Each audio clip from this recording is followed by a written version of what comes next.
Hello and welcome to the 1781 Masterclass. I got into a little bit of a costume theme. It's such an interesting moment to be delivering this live because my little town here in southern Italy is actually hosting the G7, or more so, a very beautiful resort is hosting the G7 event, and we're all kind of a bit bunkered down in town. And so it's such an interesting time to be reflecting on global cycles, the movement from this really old paradigm and something here like the G7, and we're moving in towards 2027 and all that that is going to bring, in this whole crumbling that will be happening to the structures and systems and organizations and institutions that we have really just embodied in ourselves. It's just so much part of the fabric of what we identify with and how we live our life, but there's something so much bigger available to us. And that is what I'm going to be speaking to today.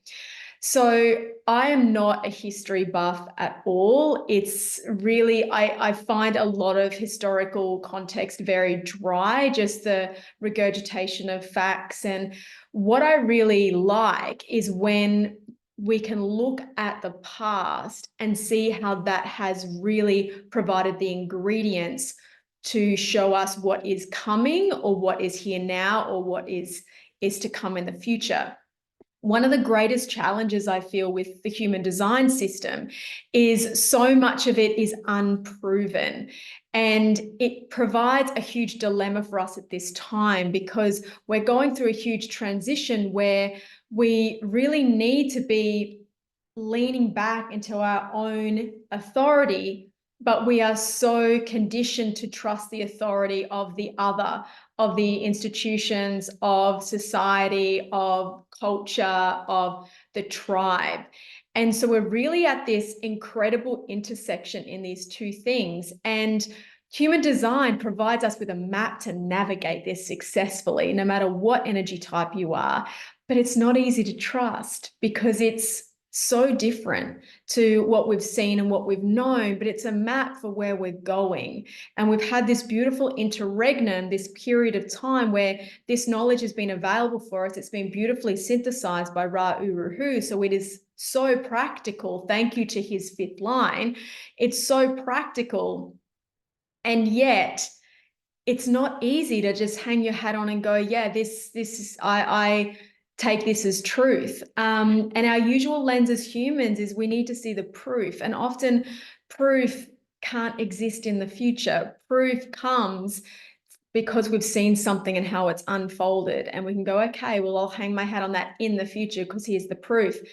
The problem is that what has happened in the past, what I'm doing in this masterclass is I'm hopefully bringing the connection together so that you can see that what has happened in the past, you can actually tangibly understand that this is available to really appreciate now, that there is going to be a sensation in you that goes, wow, like I can see how all of this is actually relevant and how this is actually truthful. And so from there, we're actually able to really understand how to better trust the future, better open ourselves to what could be possible, that all of this strangeness that's being talked about with the change of the global cycle and the human design prophecies or predictions about the changes to come from 2027 and beyond, that they suddenly become a little bit more tangible, that there's something there that you're like, well, if what has come, I can kind of join the dots with that, then it's easier to open ourselves to what is being suggested is available now and also into our future. So that's my key desire for the outcome of this masterclass. I don't want in any of my work to just be adding to the soup of information out there about human design. My deep desire is to make sure, as an unconscious fifth line and through my third line process of trial and error, that I can experiment with the different pieces and then be able to put them together in a way that is much more practical and really allows the incredible depth and power of this system to serve us, because that's what it is here for, and that is its underlying intention.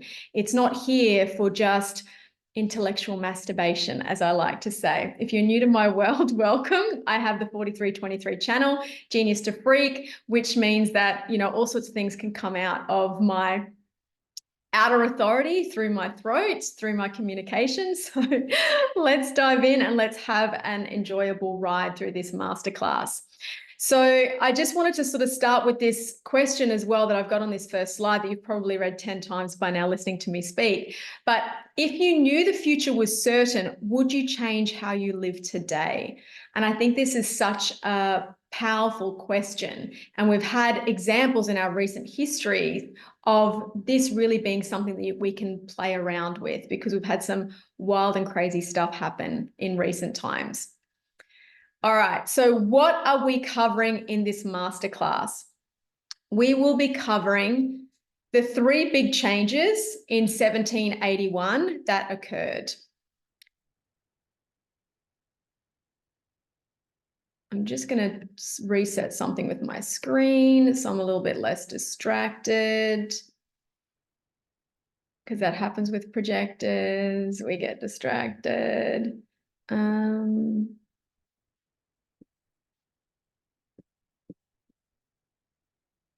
Okay, that's it. Good. All right, so 3 big changes that happened in 1781 that are really, really key. We're going to look at the 7 chakras, the system that the yogic system is all based on. It's the Hindu Brahmin system, the 7 chakra system, and the movement away from that to 9 centers rather than 7. The Saturnian body moving to the Uranian body, the outer authority to inner authority, and then back again. We'll go through this and what all of this means. Cognition and awareness. Global cycles are going to be threaded through this, because that's very important. Global cycles is all about the precession of the equinox that we move through. The Vedantic knowledge as well through yoga philosophy also talks about global cycles using slightly different language. So there is a lot of prior scope to all of this. It's just we know some different elements to it now, which makes it much more interesting to look back and also to look forward. And why 1781 is significant to create a pathway for us to better understand what will be unfolding from 2027 based on these various elements.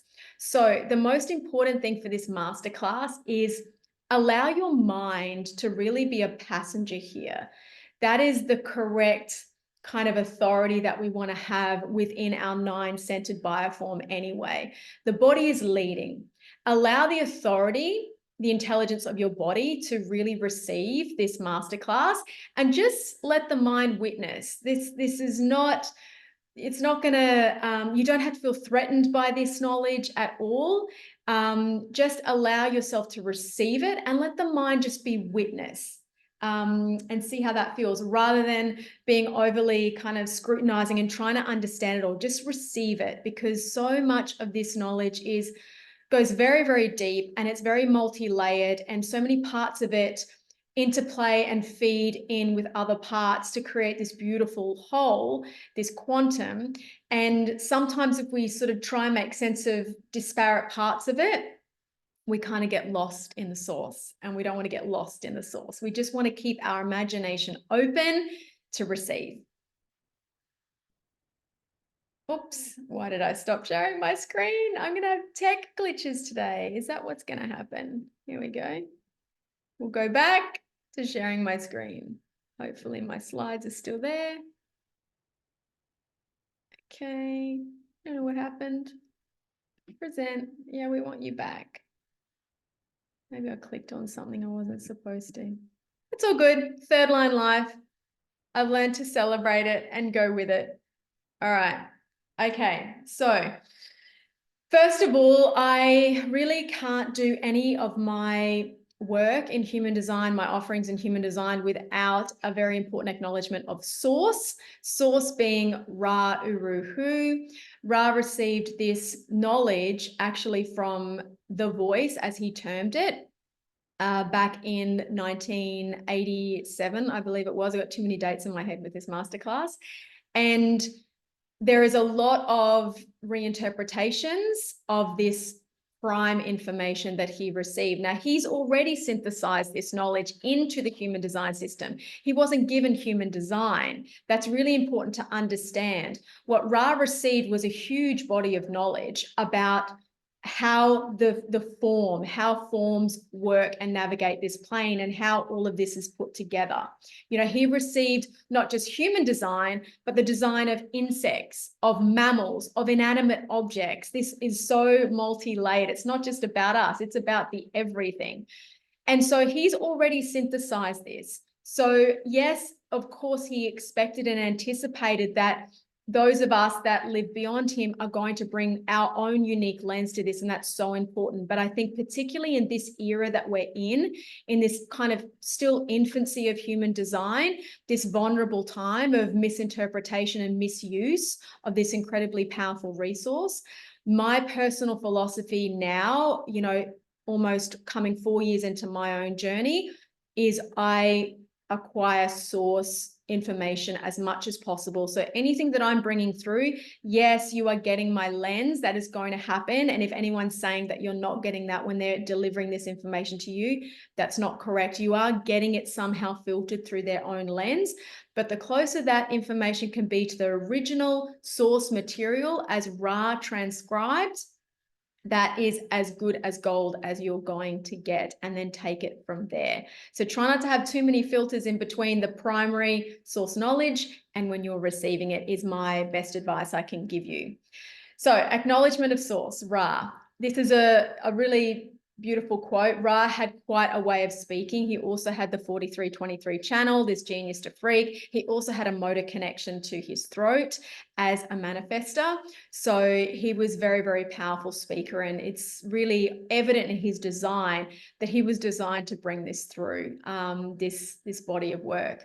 So here's a quote from Ra. Everybody on this planet is concerned with their survival. The whole planet is sick with it at every level that you can imagine. It's not who we are. This creature, and I've popped in there Homo sapien intransitus, because this is the bioform that we are now embodying since 1781. This bioform has been given a key. The key is that it is a form. This is a physical form. Its form can be distinguished, and the correct way to operate the form can be laid out, and it can be lived. And all of that is done bypassing the so-called personality and mind. So this is a really big departure from where we have been, and we're going to be breaking this down in this masterclass. So the three key things that happened in 1781, and my video is probably obscuring this beautiful image of Uranus, or Uranus, however you want to pronounce it, but this very important planet that was actually discovered by William Herschel on March 13th in 1781. Now, this doesn't mean that Uranus suddenly came into being in 1781, but it was seen and recognized in 1781. And this is what's so important. There's so many aspects to the universe that just because we haven't seen them doesn't mean that they are not there. They are not orbiting us. They are not creating influence over our lives. You know, this is the basis of astrology as well, whether you believe in it or not. I hope if you didn't believe in it and that you're now in the human design world, you're starting to understand that astrology has a huge role, but there's so much more to it than we maybe have recognized before. So that was one of the things that happened in 1781. These are not in any kind of chronological order, by the way. These are things that just all happened around this time. There was a rearrangement through mutation of a 7-center or 7-chakra bioform, the Homo sapien form, to a 9 energy center form. The word rearrangement is really important. I've pulled this word from Ra because a lot of us, myself included, I wanted to look at the 7-centered model and the 9-centered model and went, right, where are the 2 that we got? Didn't work that way. There was just a reorganization, a rearrangement. The birth of the projector as a new auric bioform. So projectors prior to 1781 were not here. The generators absolutely were. The Manijans as a subtype of generators absolutely were. The manifestors absolutely were. We owe everything to the manifestors for really initiating everything that we have through this cross of planning era and prior. So, and also the reflectors were also here as well. So those were the types that we had. We had the 3 types. The projector came in 1781 as a new auric bioform because the types are just descriptions of different auras. That's what distinguishes the different types. Okay, so a mutation. So what is the mutation? The mutation occurred in the visual cortex. This is part of the brain. So prior to 1781 in this mutation, we had binocular vision. So this is, 2 eyes that will focus onto a focal point. So we were really wired to be very strategic and focused on one thing at a time. This allowed us to really gain quite an advantage from an evolutionary perspective as a predator for further, intellectual development. We became what we call left. This is leftness. And leftness means strategic and focused. And this was really how that 7-centered being was designed. It really looks for a strategic advantage for survival. It's all about using strategy to manipulate the environment, circumstances, the other in order to survive. This is so deeply ingrained in our predecessors. Now, the right, what's the opposite of that? This is what happened with the mutation in the visual cortex. It became more receptive and peripheral in its view. It wasn't about focusing on distinct things. The mutation moved us more to rightness, which was peripheral and receptive.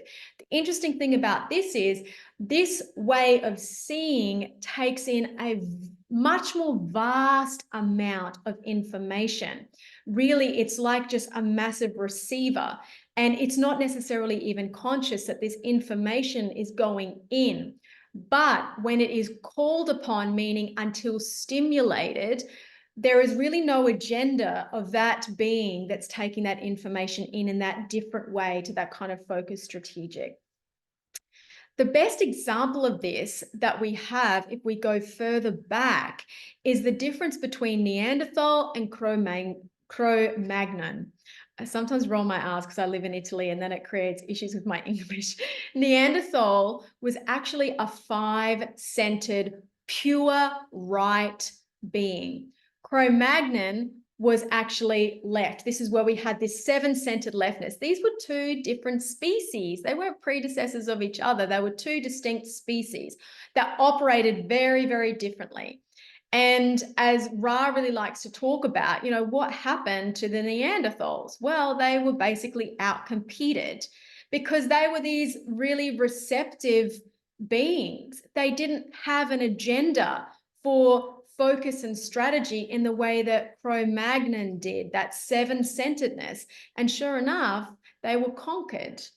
And that is why they went into extinction, and Cro-Magnon then went on to create Homo sapiens, and then we're now in Homo sapien in transitus. So stay with me. We get back to the date stuff shortly. So 5-centered rightness was the Neanderthal, 7-centered leftness was Cro-Magnon, and then 1781, jumped a little bit, we've moved into a 9-centered binary consciousness. We're going to be dealing with this in a few more slides. So what I like to kind of, the lens that I sort of see this through, and I always have a little bit of humor in things because, in many ways, I just find human beings kind of delightful to observe, in many ways, also incredibly infuriating and frustrating as well at times. But I look at this and I just think evolutionary karma is arriving in 2027. And what do I mean by that? This Homo sapien intransitus, and this diagram down here is demonstrating the bioform that we are in now. This is what we've had. This is this beautiful system that was understood incredibly by the Hindu Brahmins. And, you know, human design has gone, yeah, this was where you came from. This was what we were. And we've moved to this, but this is a transitory form. And what this bioform is capable of is of holding both leftness and rightness, because we are in a transition. What's happening after that transition? Well, guess what? We're coming all the way back around again to rightness. That's where we're moving towards. And that's why, for example, when you get your body graph, you've got the variable, the arrows around the head. You've actually got variable right throughout the entire chart, but we focus on those 4 arrows with the primary health system on the design side, and the rave cosmology. Rave psychology, of course, on the personality side, because this is all kind of mind personality construct. So we all have a mixture. You know, some people will have 4 left arrows, some people will have 4 right arrows, but the vast majority of us right now have a mixture of leftness and rightness.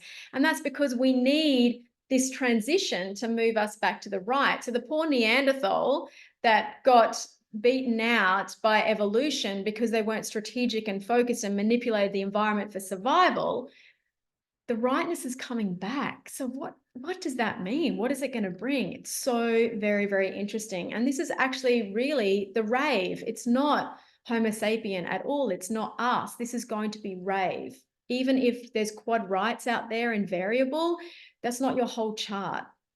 So we're moving towards rightness. We don't have a full expression of rightness in this bioform. We're meant to hold both. Okay. Saturnian body. This gets a little bit more interesting in the astrological sense, and this might feel a little bit more tangible and familiar if you have a little bit of familiarity with astrology. So, you know, out there, even in the sort of basic astrological terminology and world and understanding, people talk about Saturn. Oh, when you know when Saturn's hanging around, Saturn is the sit your ass down, you're going to be taught. Time to have those hard lessons. Saturn will teach you in areas where you might be avoiding in life. If you're not being receptive to other ways of learning a lesson, Saturn's the one that comes in and cracks the whip. And Saturn, we talk about Saturn return, and this is another really popular thing out there in the astrological world. We talk about around that age of 30, your Saturn return. It's usually a big transition point in your life. And, you know, this is old stuff though, because we've actually moved beyond this. But let's go to pre-1781 and where this transition happened. So I want you to think about, while I'm saying this, let the mind come in a little bit and go back to when you're in school or the history that you've learned about, you know, ancient history, our old history, our evolution, if you've got any scope for any of that. The Saturnian body is really the bioform that we had from 85,000 years ago up until 1781. This is a huge amount of our history.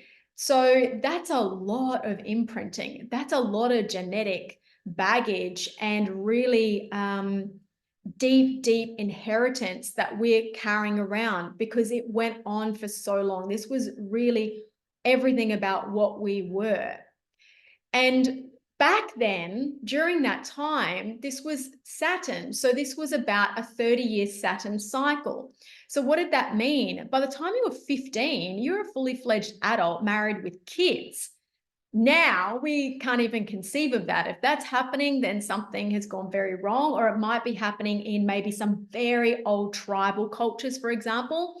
And really, you could kind of expect to be dead by the age of 30 or not long thereafter. This was human history for a very, very long time. Please understand that. The Saturnian body was It lit fast and it burned out fast. Like it was just designed to be really, really a kind of big flame and then dead. And it really wasn't built for longevity. So understand that just this being this way for so long, generation after generation, era after era, this is what it meant to be human. We have this like Saturnian psychological hangover. We were so imprinted and programmed with, life ends at 30. And, you got to do all your living prior to then. You got to know who you are by the time you're 12 and, pursue that through the institutional educational system. All of these things have really been very, very deeply embedded in our social fabric and how we still raise kids now. So this is, this whole programming of making, pushing your kids through school and making sure they figure out who they're going to be by the time they finish high school at the latest. And this is not relevant anymore. This is not who we are because we've evolved into a new bioform since 1781. But we're living through the baggage and the belief system of the seven-centered way, the Saturnian body. And we got a major upgrade that we're not even aware of, or are we? We can be aware of it. And the human design system leads us through this journey and shows us how this has all come about. So the Uranian body, this began back in 1781. Obviously, there's a transition as well here. It's not from one day to the next. Everyone got an upgrade. This needed to be birthed through. So the Uranian cycle, good news, it's 84 years. It's not 30. That's great news for so many of us that feel like we're not keeping up. We're not where we're supposed to be based on the Saturnian model. It's so out of date. So don't worry, 40 is the new 30 or 15, as we would say. It really marks the beginning of maturity. This was a huge relief to me because, particularly in human design and particularly the way that social media and online entrepreneurship has evolved, like I feel like I'm a little bit late to the game. I'm seeing these people in their late 20s, maybe some even younger, that have just got these incredible online offerings and businesses now, and they're just these amazing online entrepreneurs and have this great presence. And I'm just like, I'm late. I'm late to human design. Like I should have found this when I was 30 because that was my Saturn return. What was going on when my Saturn return was happening? It's all good. You are on your correct trajectory and your correct timeline, especially if you've been following strategy and authority, and just trust that you mostly are, even if you haven't, because you're designed to follow it. It's just those times in your life where your mind comes in and overrides. So for me, I'm like, this is great news because I actually stumbled on human design around the age of 40. And I'm sitting here going, I'm too late. And I am actually right on time. And I'm supposed to bring all the lessons that I've already had to the way that I work with this knowledge. So it's really validating, and just know that it's never too late.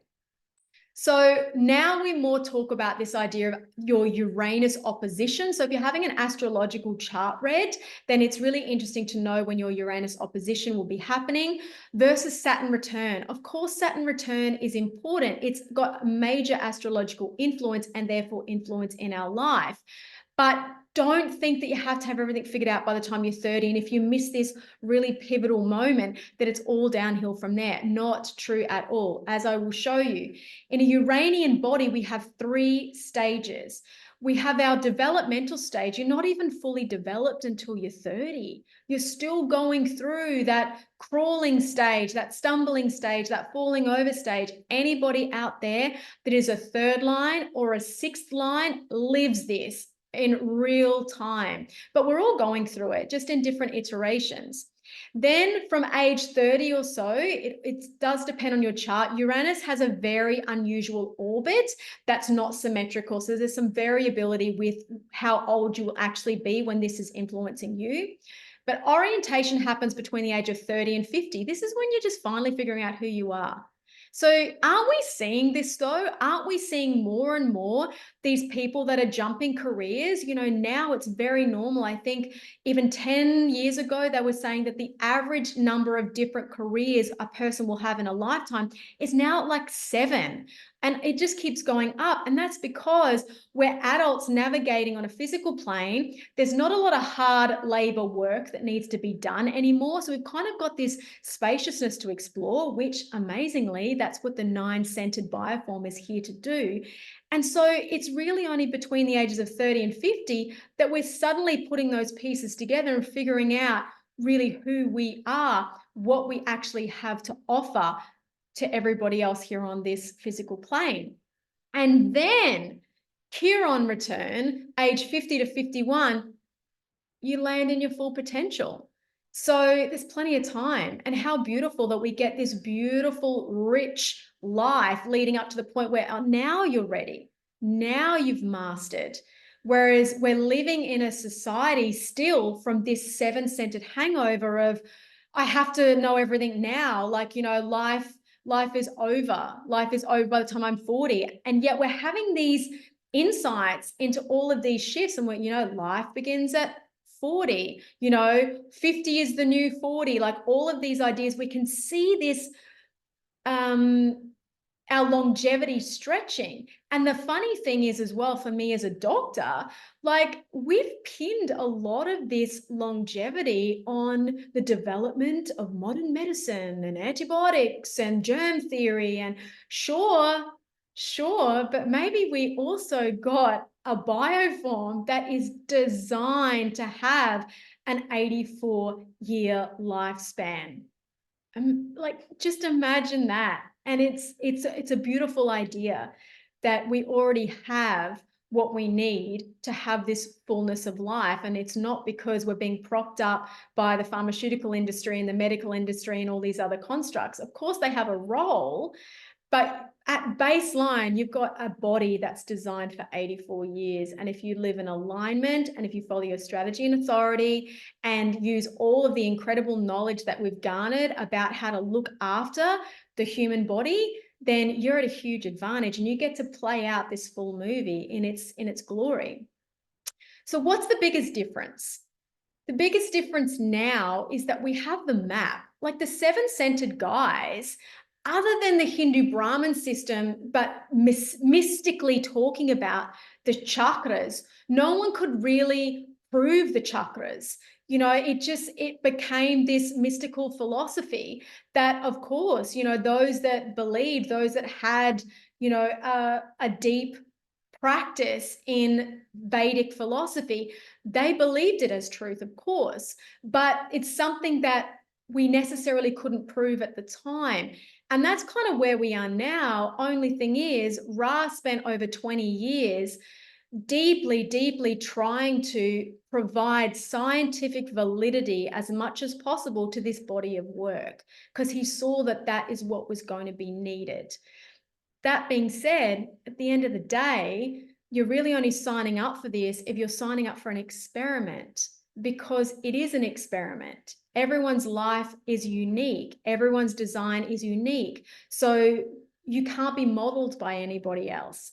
But he did his best to put the pieces together and get a lot of validity with physics and astrology and different systems, the planets, to actually try and validate this as much as possible, because he knew that that's what we needed, because we're still stuck in this 7-centered way of needing that strategy for survival and not knowing how to surrender to the vehicle and the vehicle navigating the life. So again, we are in a transitional bioform. We're not here to be strategic about the material plane. I get it. It's not an easy thing to surrender into, to have this idea that the material plane is going to be taken care of. It is taken care of. We really are here to live the fullness of what it is to be us. What does that mean? So I'm just going to move my little window because otherwise I can't see my slides. Okay, cognition and the 243-year hangover, because this is kind of what we're dealing with. I'll let you ponder that while I take a sip of water.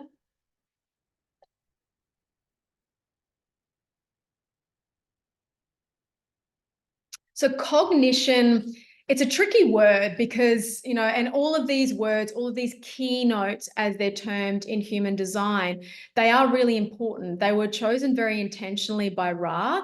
And of course, out there, there's a lot of changes happening. And cognition is one of those tricky ones because we automatically make the connection that cognition is thinking and thinking is mind. And I implore you at this point, learning what you are learning in this masterclass right now, being open to what is being delivered here, I want you to start to entertain the idea that your body has intelligence, that your body has cognition, that is unconscious, that is subconscious, and that the mind, just knowing what the mind knows and the mind's thinking capacity is not the only cognition we have. And we really, truly are a binary consciousness. My work is almost leaning too heavily on the design side, on the body intelligence, because we've got to get that balance back. We've really got to move that balance back because we have over 85,000 years of doing it the other way. So we've really, really got to scratch the record and break that down so that the body gets a voice. And that's so important. So we're literally walking around with 243-year hangovers. It's so deep. Seven-centered cognition was all about, again, strategic manipulation for survival. And we are so stuck there. The strategic lens gets us up every day, striving to get to the top. There's something we need to achieve. We need to survive. We need to go to jobs that we don't love, you know, particularly for the poor generators out there. Yeah, the generators are here to work, but they're here to do work that they love. They're here to do work that satisfies them. Otherwise, they're slaves. And that's the history that we've had. And it's time to move on for that. It's well time to move on from that. And this is why the world is frustrated, angry, dissatisfied, because somewhere in here, you do have this vehicle intelligence, this other cognition that knows better, that knows the truth, that knows that the vehicle just needs to navigate the life and the mind is here to watch the movie. And that's the correct balance. And so the frustration, angry that we're all surrounded by, these are all of the unfulfilled, unsatisfied manifestors and generators, and that old construct, that old bargain that is actually crumbling and well expiring, and we're moving into a new era. So nine-centered cognition is a totally different beast. And that's what I hope to introduce here in this workshop above other aspects as well. So nine-centered cognition. See, it even looks more beautiful, this nine-centered cognition. And it's not just the mind, it's the full vehicle. So how does this work? What is this about? How is it different? Navigation of life is purely through the body, bypassing the personality mind. It's like the personality mind, it's like if you're trying to drive a car from the passenger seat. Very hard. You're likely to make a lot of mistakes. You're likely to crash more. It's dangerous. I want you to have that idea. And let's move into the era that we're seeing out there of self-drive vehicles. And your mind, your personality just needs to sit back and watch and let the vehicle take you on a journey. That's the shift that we have available to us, that these nine centers, this bioform is capable of executing. But the seven-centered mind personality that's so indoctrinated is suppressing that, is questioning that. And that's where there's so much resistance in our life. The body carries a unique blueprint for your life. This is the other tripping point. You can't look out there through the lens of your mind and go, she did that in that way, so I'm going to apply that in my life. It won't work. It won't work. It may work now a little bit. Like, it's really interesting because this transition, there's so many layers to it. And a nice example of this is in the coaching world and this kind of online coaching space, which has absolutely boomed. And of course, because of that, we've got a lot of people feeling this drive to work for themselves, to become entrepreneurs, to step out of the corporate kind of matrix and the structured institutions of work and work for themselves. we've got this drive for a reason, because we've got this nine-centeredness and we're moving into a new global cycle post 2027 that demands this of us. So we've got this happening. At the same exact time, we've also got this movement happening where we've got business coaches coming in to say, this is how to do it. So you've got this desire to be this coach or this online entrepreneur, and you've got a business coach coming in saying, follow this strategy. And everyone signs up to the course and everyone starts to do that strategy, and it doesn't work. And for those that it doesn't work for, they keep quiet, they move on, and they try again with someone else and apply the same thing. Well, you tell me, maybe your strategy will work, maybe your strategy will work. For some people, it will work, and it might work temporarily. And that's because we are currently in a background frequency in the cross of planning where the organizational structure is around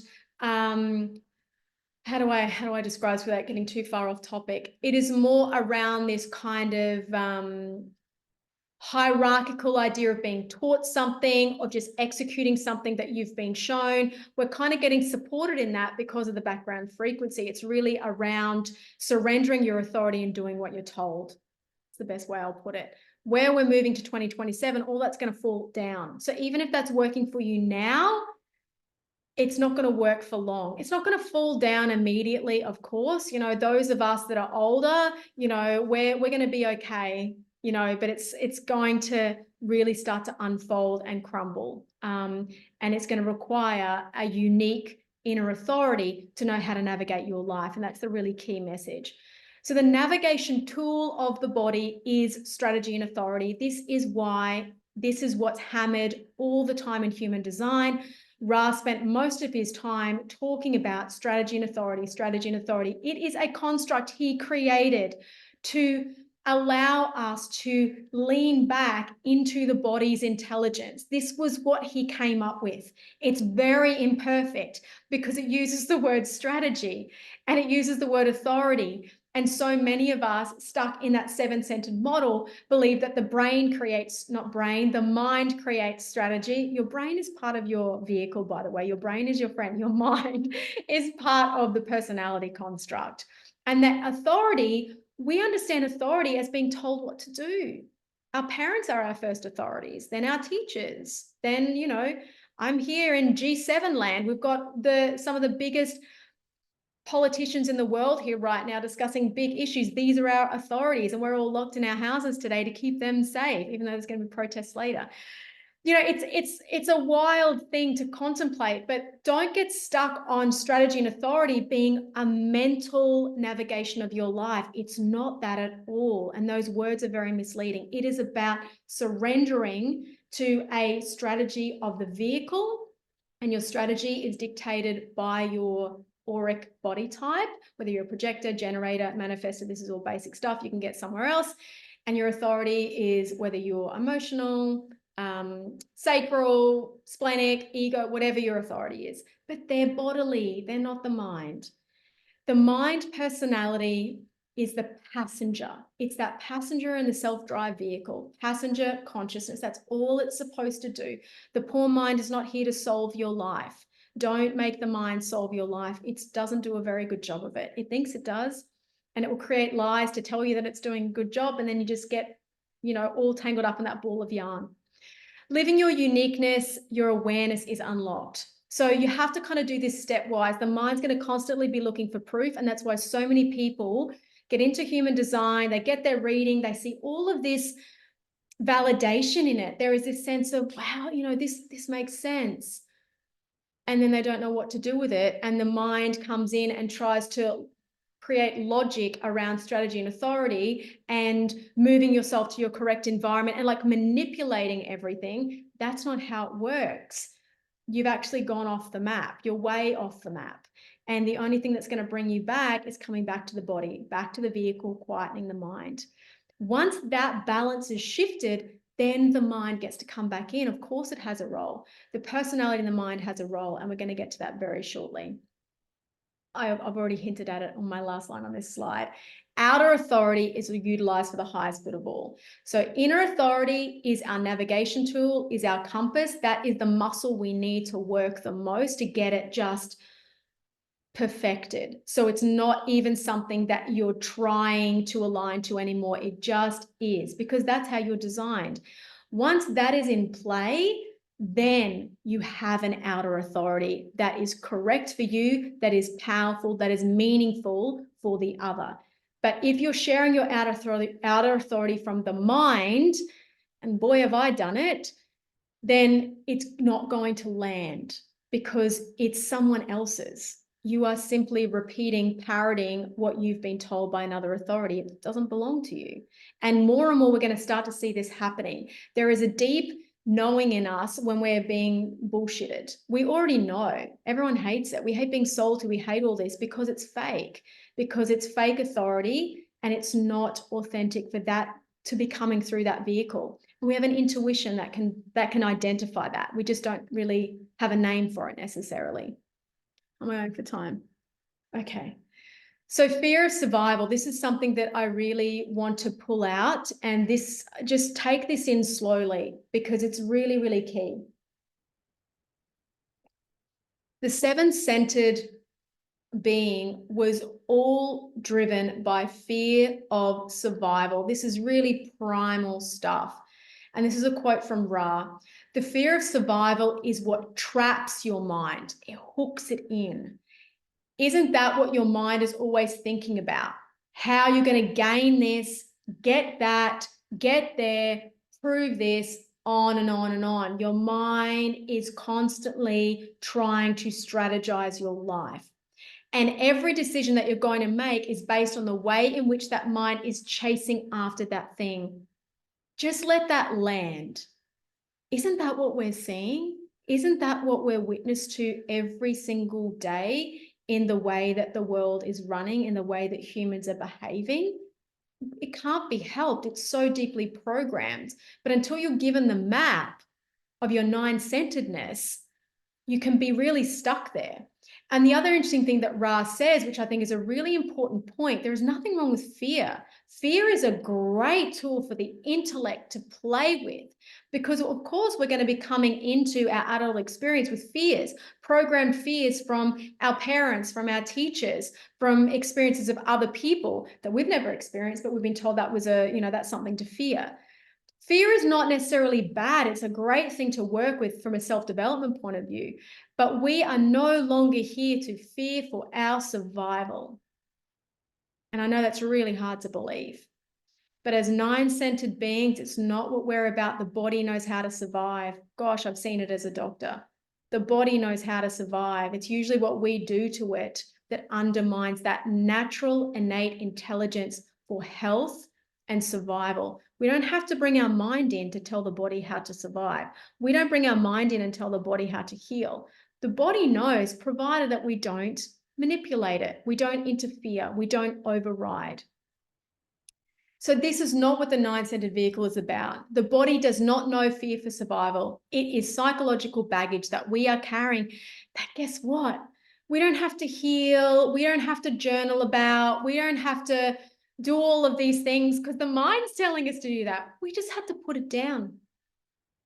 You have permission today to just put it down. Just go, I'm a nine-centered bioform, and now I'm going to navigate my life in this way. And of course, it's going to be a transition. Don't kid yourself. But you don't have to go and do this work to fix something from the past. It's impossible. You'll waste lifetimes doing it. We don't have time for that anymore.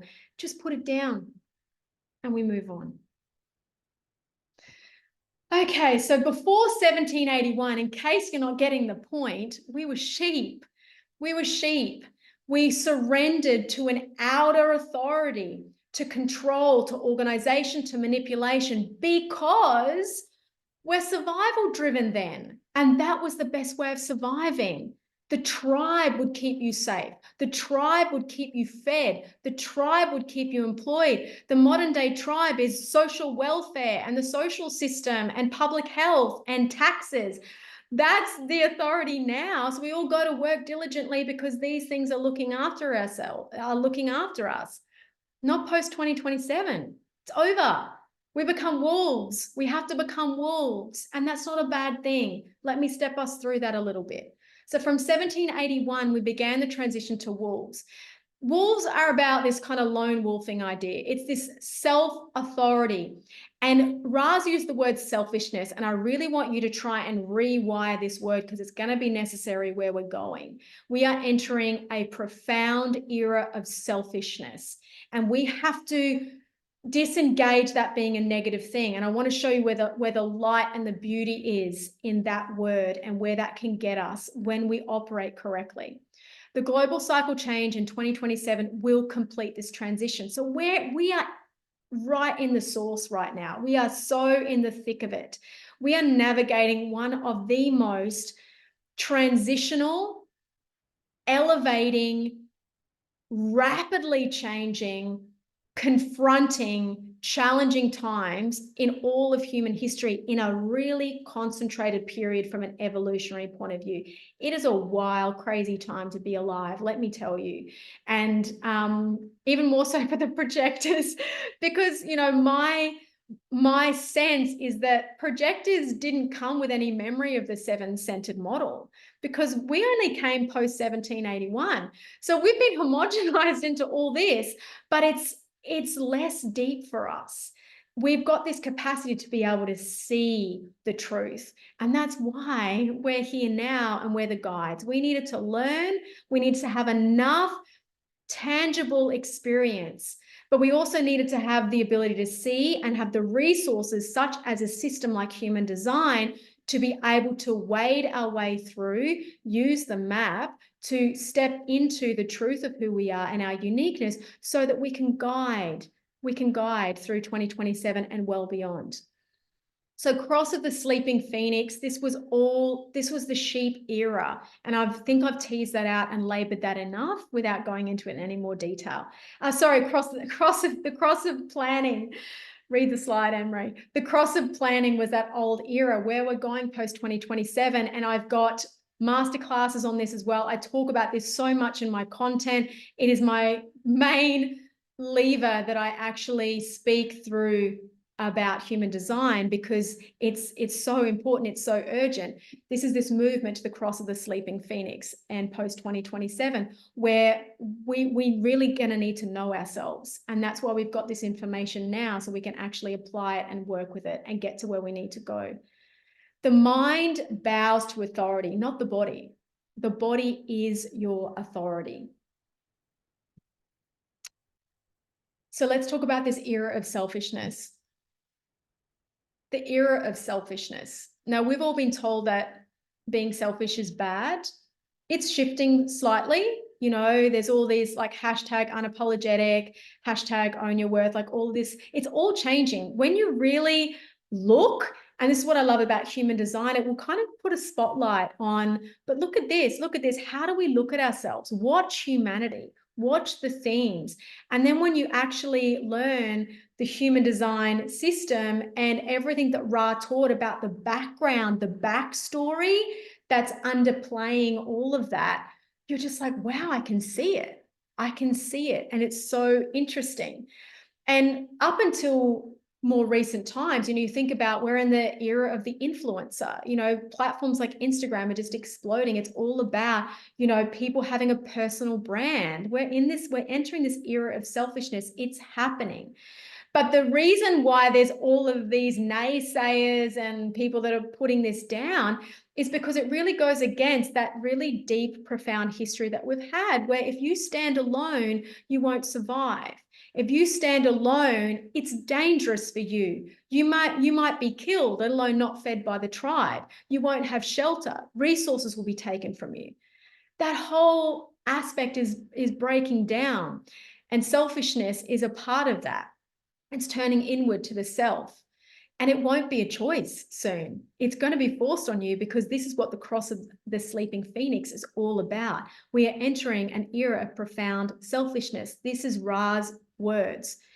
It will be a requirement when the background frequency changes in 2027.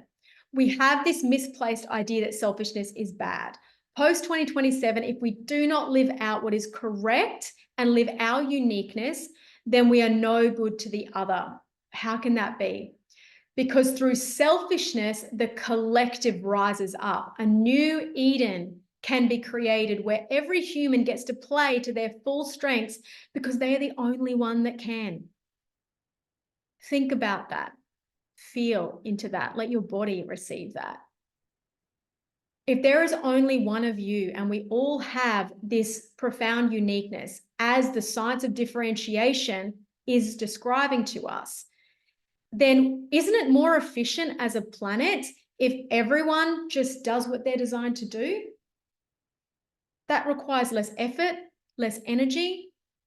We let the naturals do what they naturally do. It's very different to what we've done, where we've trained everybody to do the same job in the same way. It's all been kind of very automated, and we've suppressed all the natural geniuses that people have. And when everyone gets to have their natural genius, guess what? We don't have to be one-trick ponies. We get to be us. And if we need a particular resource, if we need a particular skill, there's going to be someone that is their bread and butter, that is their jam, that is literally what they were designed to do. Isn't that more efficient as a model globally? Everyone just gets to do their thing in their way and the collective benefits, because then together we have the highest expression of everything that we need. When you look at it like that, how can selfishness be a bad thing?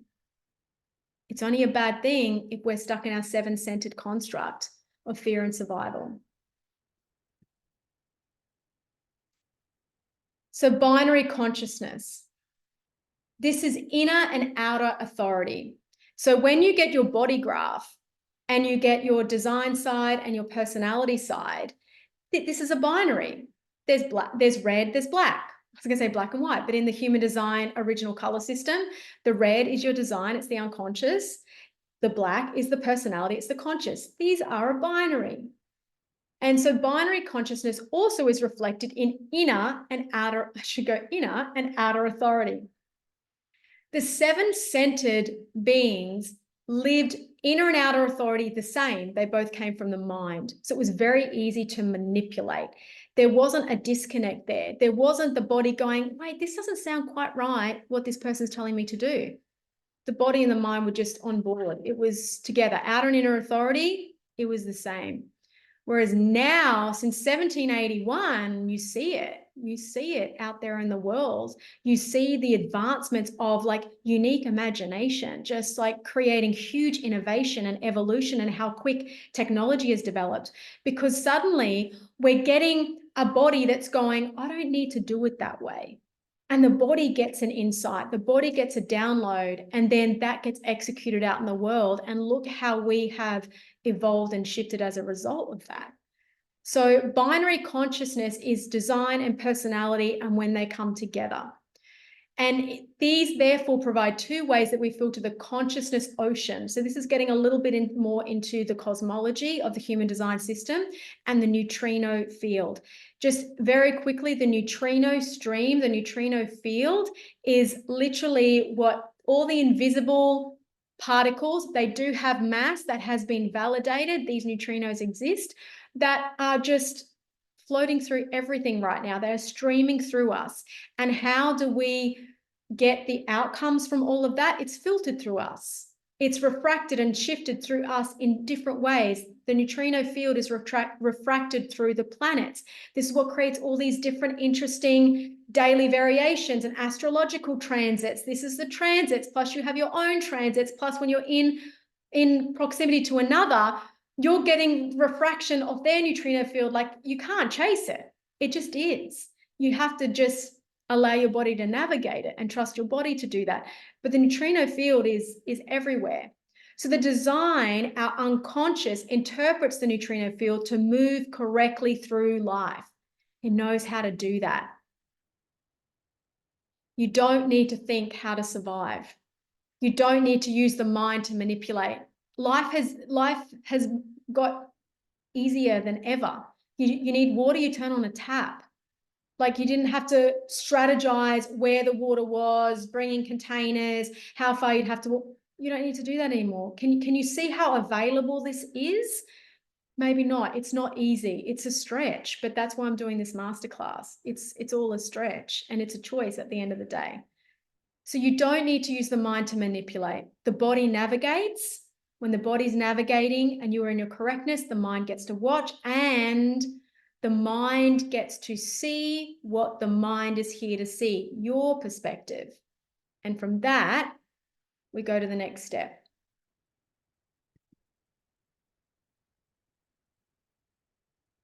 The future is unique outer authority. This is where all of this ends up going. Unique outer authority. So the 9 centers are designed to express unique, differentiated outer authority. This is the huge shift as well from the 7-centered. The 7 centers were designed for homogenization. This is outer authority has like one outer authority, usually a manifester. We love you, thank you, you've created amazing things, but it was a manifester homogenizing a massive amount of generators to be the same thing, do the same thing, create the same outcome. We've built a ton of stuff out of that.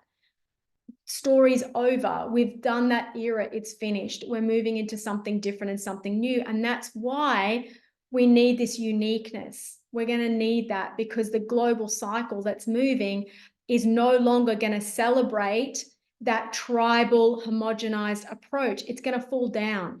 And the only thing that you can use after that time, guess what, is your inner authority. So you better start developing it now, because that's what you're going to need. And from that inner authority, you then create the correct outer authority. And that is where the power is. That's where whatever you are bringing forth into the world is truth, is what you are here to bring to the world, not what someone's told you you are here to bring to the world, not what someone's told you you are good at. Life will lead you there. Allow the body to take you there. When you are following the form, you are liberated. These are Ra's words. The mind is liberated. That's the important thing, because we've got our minds all tangled up in things that it doesn't need to be tangled up in. We've got the mind staying real busy. And so the mind is not seeing what it's here to see. And then you are completely locking yourself out of what the capacity is for your outer authority, for what you're here to bring forth. And we're all missing out on that because you're sitting back in your 7-centeredness with the mind running your life and the mind problem solving or creating problems to solve. And the mind is here to sit back as a passenger and watch the show. That mind will take in what you're designed to take in to then create what you're designed to create to serve the other. So in your profound selfishness of living the truth of who you are, of what you are, the other benefits. Isn't that beautiful? Isn't that like, that is what we've been striving towards, peace. So then the mind can see an outer authority, self-reflected consciousness is possible. This is the work the mind is here for, not all the busy work that you're giving your mind to do. Okay, just breathe, let all this land. It's a lot. So what can we learn from 1781? You know, as a projector in my design, it doesn't interest me a whole lot to look at the past. I've got more interested in looking at the past of humanity since I've got into human design, because I'm like, well, where can we find something that we can kind of hang our hat on? And that's looking at the past. And that's just my natural skepticism coming through. You know, I'm not easily won over by things, particularly something that I can't see and touch. So, you know, this is why I really wanted to bring this forth. So what can we learn from 1781? That now, since 1987, thank you, Ra Uruhu, we have a map. The human design system details this map. He doesn't even want anyone to believe him. When he was first introducing this knowledge, he would go into a room and basically say, don't believe me. Like, don't believe me. He really felt that he just needed to translate this information. And for those that were going to pick it up, they were meant to pick it up. And then, of course, you know, it evolved into a whole 20-something year career where he was really breaking all of this down, making it teachable, making it more scientifically valid so that it had a steady platform for the future, which is where it's needed. You know, we almost can't fully trust this knowledge yet, because it's not quite for yet. It's for the future. And that's why it's fun to do a masterclass like this and go, well, we're sitting here in 2024, and let's have a look at 1781 and what the human design system can sort of show us since that time. That's why it's an interesting lens and an opportunity. And that's why this masterclass is here. The changes are at play regardless. We're not driving the ship, folks. We're on the ship. We are just passengers. We simply decide to participate and watch the movie. That's what we're here for, as scary as that sounds. The time of the mind running your life from a homogenized manipulation is ending. Whether you love it, loathe it, it's ending. We have the best tool already available to us to navigate life with the least resistance and experience. Sorry, with the least resistance and experience, satisfaction for the generators, success for the projectors, peace for the manifestors. They can retire. They can hang their damn hat up and stop leading from above. That's over. Thank you, manifestors. Step down. And surprise. The reflectors are just here to go, wow, what a movie, what a show, this is nuts. That's what the reflectors are here for. They're the mirrors. Their signature is surprise. When the mind is surrendered to stop controlling your life, you get to be you. All of those authorities that have told you how to be, think, what to do, when those are all disengaged, you get permission to be you. And I get it. It's scary. It's really scary. But that's why we have strategy and authority. You just lean into your strategy.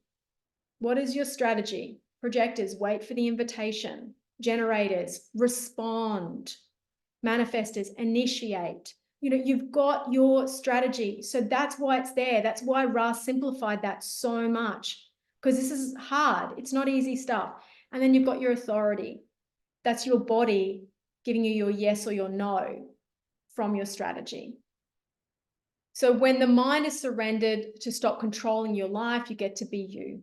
From 2027, selfishness will be survival and for the highest good of all. The irony in that is delicious.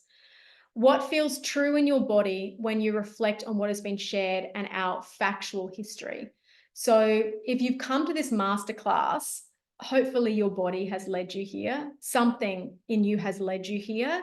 There is some part of this that you are here to explore more deeply. It doesn't mean that you're here to teach human design or, you know, be an expert in this system, but it's here because you have the opportunity to live as yourself. You are in a very small percentage of the globe right now that has access to this possibility. What are you going to do with it? Are you going to let your mind run the show, or are you going to lean back into an experiment? And only you can do that experiment. And that's also why Ra was quoted many times as saying, human design is for one human at a time. The idea of this knowledge is not to homogenize us again. And that's why I get so bitter as a projector when people stop their journey at their auric type, at their energy type, because they've just homogenized themselves again. Oh, I'm a Manny Gen, like that Manny Gen and that Manny Gen and that Manny. No, you're you. If you want to stop at that level, it's okay. I get it. We are so used to being homogenized and knowing what box we fit in. It's not what human design was here for. And it's a great disservice that people are stopping at that layer. So thank you for being here. If you've decided to be here, whether on the replay, you've purchased this as a masterclass, however you've ended up being here to receive this, it may not all land today. The mystery with human design and a lot of this knowledge that I've definitely learned over these years is that this is an unfolding, an unfurling. And what may come through to you one day in a certain way, in a certain filter, when you revisit that, or it doesn't quite land, but you look at something else, suddenly that piece fits. And the more that you do that, even with your life, the more the pieces start to fit into this absolutely beautiful image that is the possibilities for you and your life, living your authentic strategy and authority as your unique self, and the betterment that that will create for the entire planet and where we're heading post 2027. So thank you so much for being here in whatever way that you've been here, for receiving this in whatever way that it came through in this moment on this day. I always have humility around that now. You know, before I was very much about controlling how I would execute something. And now, knowing what I know, I just have to lean into trust and know that however it comes out on the day is how it was meant to come out. And if I was to offer this in the future, it would be different again. But this is what we have. This is where we're at. This is how I've brought it through. And thank you very much. If you are not already in my world and you've found me some other way, then the best place to look at what I do and who I am as far as the human design landscape is at humandesign.beyond2027. And hope to see you there. I can be DM'd, I can be connected through that particular platform on IG, and that's where I'm living these days. So thank you so much again for being here. Have a beautiful rest of your day or evening wherever you are.